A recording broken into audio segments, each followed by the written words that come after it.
1st of January, 1997. Steady snow and sub-zero temperatures set a very wintry scene. Tom wanted to go for a walk, so after wrapping him up well, we began to make our way through the snow and up the drive. Sheep were huddled together in the fields. The blackbirds were conspicuous, rustling amongst the bushes to keep warm. The snow fell steadily as we progressed, Tom occasionally stopping to kick the snow as to try and make a snowball to throw at me. There was very little sign of human activity, and the day's weather seemed set to stay.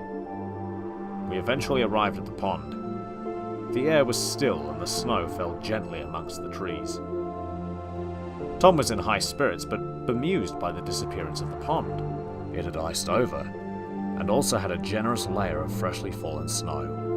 Surprisingly, there was no sign of birds, life or otherwise, and the snow was undisturbed.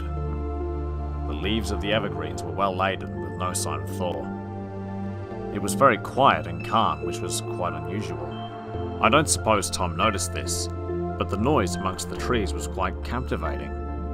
Impressed by this, I glanced towards the small island in the middle of the pond. At that moment, I became aware of a distinct but gentle disturbance taking place amongst the shrubs.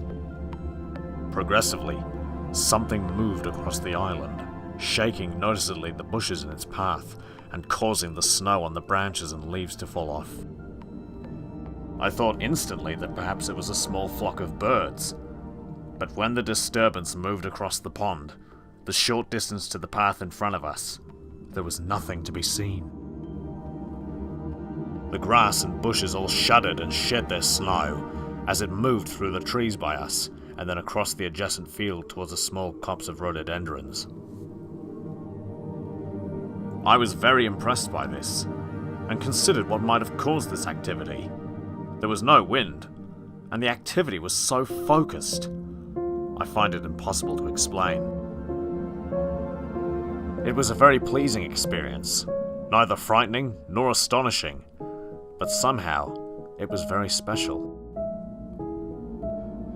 Perhaps something had been resting and enjoying like us the still of the day and gentle fall of snow. Perhaps it had been disturbed by Tom and me and then made its flurry close to us across the path and through the trees.